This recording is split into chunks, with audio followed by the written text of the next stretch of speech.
Ini guys, proses penghitaman dari guratan dengan menggunakan kemiri bakar. Setelah itu baru kita bersihkan menggunakan lap, sehingga tampaklah goresan dari pengerupak atau pengutil atau pengutik sesuai dengan keinginan dari sang penulis itu sendiri.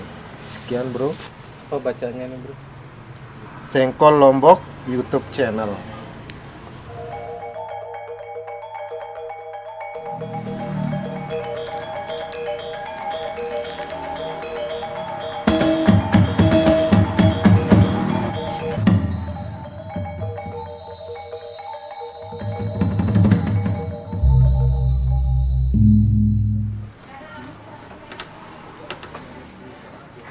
Oke guys, assalamualaikum warahmatullahi wabarakatuh. Waalaikumsalam. Jadi bersama Pak Dr. Yudi, kita mau belajar tentang menulis di atas daun kering atau daun lontar dengan menggunakan pengutil ya, pengutil, yaitu ini adalah namanya pemajil, tapi karena dipakai untuk menulis jadi namanya pengupak atau pengutil. Keren. Ini satu dan ini juga satu. Jadi sekarang kita mulai belajarnya dari gambaran menulis anu caraku.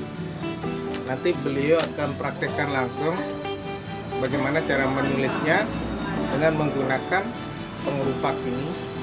Tapi sebelum kita ke arah sana, akan diperkenalkan dulu media dan alat-alatnya ini langsung oleh beliau secara detail.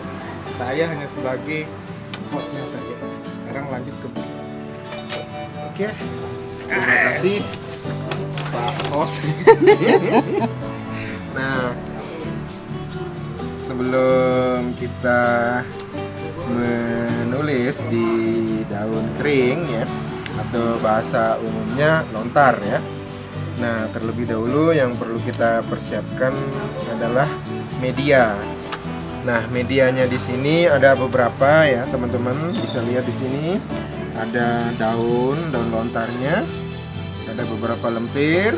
Nah, ini yang belum diukur, artinya belum dibentuk sesuai kebutuhan. Ini contoh ya. Ini contoh. Ini masih belum simetris. Masih kasar lah bahasanya, belum dibentuk sesuai dengan kebutuhan. Nah ini ya. Ini belum dibentuk ya. Ini masih bentuk dari awal ya, dari ambil di tempat tumbuhnya sendiri ya.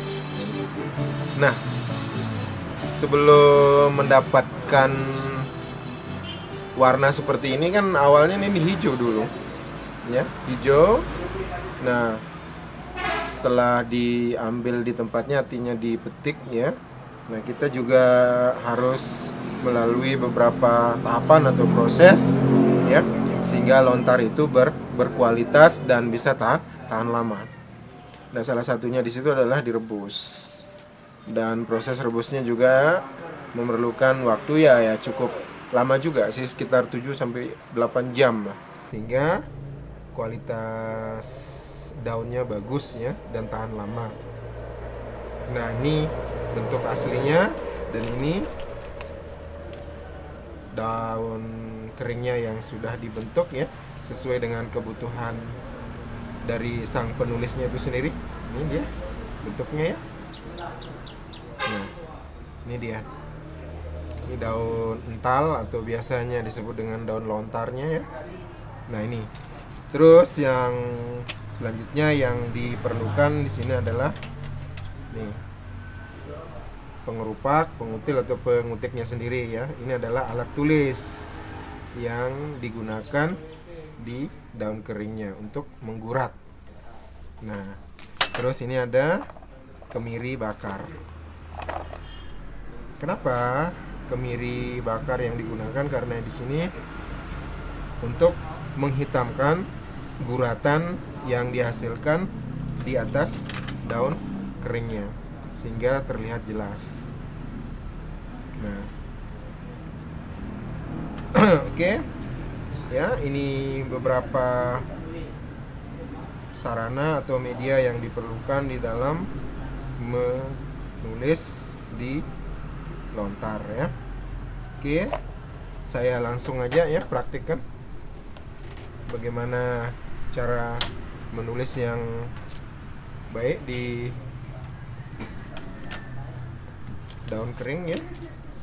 Ini ada beberapa daun yang bisa kita gunakan ya. Ini salah satunya. Saya ambil yang masih bentuk aslinya ya, sehingga kita bebas menulis dengan berbagai macam ukuran dengan bahasa sang penulisnya sendiri. Oke, ini dia.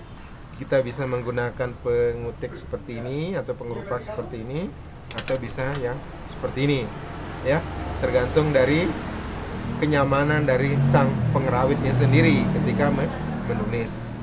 Oke, saya contohkan ya, seperti ini. Oke, kita coba menulis ya.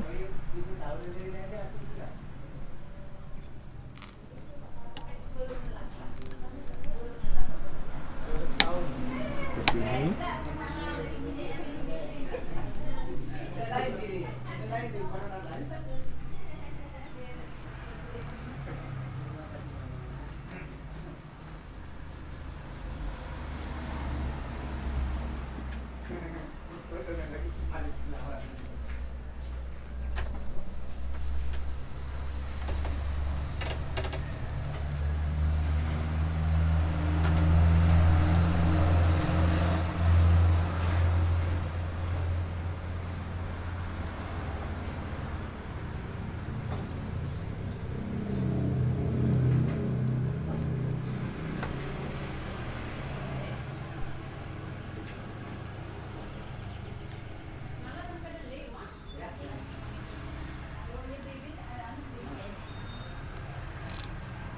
Oke, nah setelah digurat atau bahasa gaulnya setelah pengerupaknya menari-nari di atas daun keringnya, kita memerlukan yang namanya kemiri. Kemiri yang dibakar. Untuk apa? Untuk menghitamkan hasil guratan.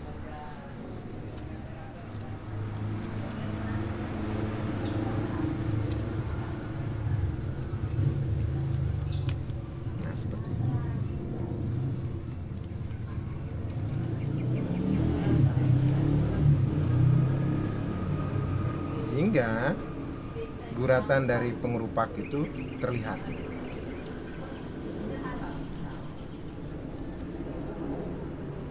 Nah, setelah itu kita memerlukan tisu atau lap untuk membersihkan kemirinya sendiri, atau bisa juga kita menggunakan tangan. Oke. Sehingga ketemu bahasa "aku suka kamu yang cantik". Seperti ini guys, proses di dalam menulis di atas daun kering, atau bahasanya adalah lontar ya, seperti ini. Oke guys, assalamualaikum warahmatullahi wabarakatuh. Jadi proses belajar menulis aksara bersama Pak Doktor menghasilkan saya sudah bisa dikasih tulisan Anacarake, dan di sebelah pinggirnya adalah tulisan saya yang mirip cacing, benang kusut. Tapi ini namanya proses belajar ya. Di awal tadi udah kita sempat sampaikan bahwa belajar menulis Anacarake ini di atas daun lontar tidak mesti harus menggunakan bahasa Kawi ya, tidak mesti menggunakan bahasa Kawi, bahasa Sasak kuno Madya yang apalagi namanya tuh Linggih, bahasa Linggihan, dan bahasa Jawa pun saya udah pakai blangkon biar saya cepat nyerap maksudnya. Jadi tadi di awal juga kita membuat video terkait dengan celeng tebeng, dan saya menggunakan blangkon supaya saya bisa nyerap cepat maksudnya, tapi ternyata tetap aja tulisan saya kayak cacing guys. Dan ini tulisan Anacarake-nya bisa kalian lihat, kurang terang, kurang fokus. Nah ini, dan di sebelahnya ini tulisan cacing saya, tapi ya syukurlah daripada saya tidak pernah belajar sama sekali. Dan saya belajar, mudah-mudahan dalam minggu ini saya bisa menghafal tulisan Nana Caraka dan ada progres untuk di minggu berikutnya, sehingga saya bisa menulis seperti Pak Dokter dan bisa nyalip beliau. Amin. Oke, tunggu progres belajar saya.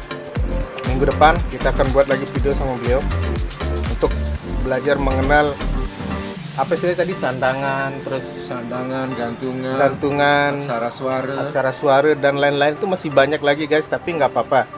Namanya proses belajar harus pelan-pelan. Oke, sekian dulu dari saya bersama Pak Dokter. Besok kita lanjutkan lagi belajarnya. Bagaimana cara memegang pengutil atau pengerupak yang benar, sehingga teknik menulis di atas lontarnya itu menjadi lebih rapi. Oke, dadah. Assalamualaikum warahmatullahi wabarakatuh. Waalaikumsalam.